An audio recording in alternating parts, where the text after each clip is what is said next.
Hello everyone, welcome और welcome back to this channel. I hope everyone is doing good and great और सबकी पढ़ाई भी बढ़िया चल रही होगी। आज था मेरा आरआरबी क्लर्क का एग्ज़ाम और मेरा एग्ज़ाम फर्स्ट शिफ्ट में था। ठीक है, आई नो बहुत ज़्यादा लेट हो रहा है मेरा एग्ज़ाम 13 लास्ट शिफ्ट, शायद कल भी कोई शिफ्ट है, आई डोंट नो। तो 13 को था मेरा, आज ही फर्स्ट शिफ्ट में था। तो हम बात करते हैं कि कैसा क्या लेवल आया था। अपेरेंटली मुझे तो ऐसा लगता है कि सारे एग्ज़ाम में देखा जाए तो ईजी था लेवल, IBPS क्लर्क जैसे ही लेवल लग रहा था, ईजी से था। अब बात करते हैं कि कैसे क्या क्वेश्चन आए थे।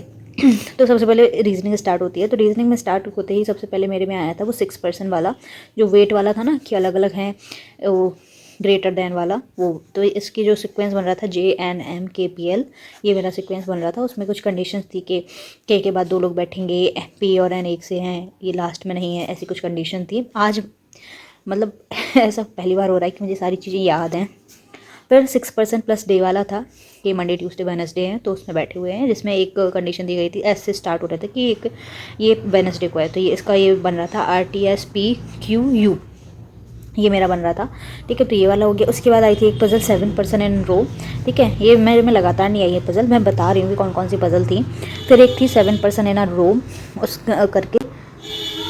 तो 7% इन अ रो में बैठे हुए थे JMLKNOP, ऐसे करके सीक्वेंस में बैठे हुए थे। आप लोग भी बताना कि यही आपका बन रहा था कि नहीं। फिर अल्फा न्यूमेरिक सीरीज़ थी, वो थोड़ी ऐसी थी कि मैंने उसको तो मार्क पर रिव्यू कर दिया था, क्योंकि ये हो जाता है कि अल्फा न्यूमेरिक सीरीज़ में अपन जल्दी जल्दी में गलत कर देते क्वेश्चन। जैसे एक क्वेश्चन था जो प्राइम नंबर वाला, किसी को याद होगा कि 3 था प्राइम नंबर, और पूछा था कि 5th लेटर जो है उसके बीच में कितने हैं, तो 1 आ रहा था मेरा आंसर, तो उसका मुझे डाउट हो रहा था। तो ऐसे करके इसमें तो डाउट था, तो मैंने मार्क पर रिव्यू कर दिया था। फिर आगे बढ़ गई थी मैं। फिर वर्ड वाला था, तो वर्ड में मेरे मोर देन 1 बन रहे थे। वर्ड के लिए जो लेटर्स थे वो थे FATE, तो फेट तो बन ही रहा था। ठीक है, एक और कोई बन रहा होगा, लेकिन उसमें जो ऑप्शन था ना वो पूछा था कि second from the right hand. अब second from the right hand तो मिल ही नहीं रहा था, टी ऑप्शन में ही नहीं था, तो फिर मैंने वाई मार्क कर दिया था इसका। फिर आए थे अरेंज वाले की, कुछ सीक्वेंस दिया गया था नंबर का और उसमें अरेंज करना था। तो अरेंज करने में एक ही था जो अपनी प्लेस पे वहीं था, 8 था शायद। फिर आए थे एक था वर्ड वाला, तो उसमें एक वर्ड था, उसमें लेटर चेंज करके अरेंज करना था। फिर शायद उसमें वॉवल बताना था कितना हुआ, तो उसका भी एक ही था। फिर एक स्क्वायर की सेटिंग अरेंजमेंट थी, उसमें कुछ आउटसाइड देख रहे थे और कुछ इनसाइड देख रहे थे। कुछ लोग मतलब जो साइड्स में बैठे थे वो आउटसाइड देख रहे थे, और जो स्क्वायर पे कॉर्नर्स पे बैठे थे वो इनसाइड देख रहे थे। ये था। स्लॉग्स के क्वेश्चन भी थे 4, इनइक्वलिटीज़ थी और कोडिंग के भी क्वेश्चन आए थे, अब याद नहीं है 4 या 5 आए होंगे। तो ओवरऑल तो ऐसा था। तो मेरी जो रीजनिंग है वो हो गई थी मेरी, मतलब 10 मिनट्स कुछ बचे थे शायद, 10 या 9 मिनट कुछ बचे थे। तो फिर उसके बाद मैंने जाके सबसे पहले तो अपनी अल्फा न्यूमेरिक सीरीज़ को दोबारा से देखा, और उसको देखने के बाद फिर मैंने ये सारी पजल्स हैं एक एक बार सबको देखा। तो ऐसे करके टाइम अप हो चुका था।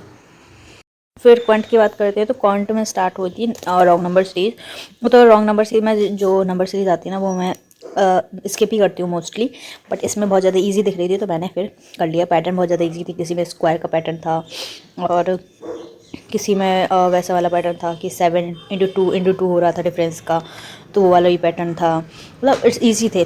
ठीक है, तो फिर मैंने वो कर ली थी। फिर उसके बाद एक DI थी ABC की, तो बहुत ज़्यादा इजी DI थी, मतलब 1-2 क्वेश्चन ही होंगे जिसमें पेन उठाने की ज़रूरत पड़ी थी, बाकी बहुत ज़्यादा इजी थी। तो उसमें ऐसा था कि ABC है और 3 सब्जेक्ट है, एक को सोशियोलॉजी और पॉलिटिकल साइंस, तो ऐसे करके 3 सब्जेक्ट है, उसमें अलग अलग स्कोर थे। ये थी एक, तो ये भी बन गई थी। फिर एक DI थी ग्राफ वाली, और ग्राफ वाली में था कि मंथ दिया गया था मार्च अप्रैल मई, और उसमें 2 जन थे शायद, उसका प्रॉफिट दिया गया था, उनका प्रॉफिट दिया गया था, 2 शायद ब्रांड थे तो उनका प्रॉफिट दिया गया था। फिर एक था क्वेश्चन पैरामीटर वाला, ये मैंने जो लास्ट में किया था, क्योंकि मैंने ये मार्क फॉर रिव्यू कर दिया था। इसका आंसर मुझे समझ में नहीं आ रहा था, तो इसका आंसर 12 है। आप लोग बताना। उसमें ब्रेड्थ पूछी गई थी, ये ब्रेड्थ कितनी है, तो मेरी तो 12 आ रही थी। फिर एक प्रॉफिट एंड लॉस का था, उसमें मेरा आंसर 75 आ गया था। एक ट्रेन वाला था, 5 सेकेंड आ रहा था उसमें आंसर। एजेस वाला भी था, पार्टनरशिप वाला भी था, मिक्सचर वाला भी था। ठीक है, मिक्सचर में शायद 45 था आंसर, हाँ 45 था आंसर। फिर और सिंप्लीफिकेशन के क्वेश्चन थे, 8 से 10 क्वेश्चन सिंप्लीफिकेशन के थे। तो ओवरऑल जो मेरे अटैम्प्ट्स हुए हैं वो मैंने पूरे ही करे हैं, 80 ही कर लिए थे मैंने कंप्लीट। अब कुछ एक तो क्या पता इसमें से गलत हो गया हो जल्दी जल्दी में, क्योंकि मेरे में 1-2 मिनट रह गए थे, तो फिर 2 मिनट आके फिर मैंने यही क्वेश्चन किया था जब मेरे सारे क्वेश्चन हो गए थे, और बाकी मैं किसी को चेक नहीं कर पाई थी, और सेम इसमें ही। तो अब देखते हैं क्या कैसा होता है। बाकी किसी का मेरी शिफ्ट में हुआ हो तो बताना क्या कैसा आपको पेपर का लेवल लगा और कैसे क्या अटैम्प्ट रहे हैं।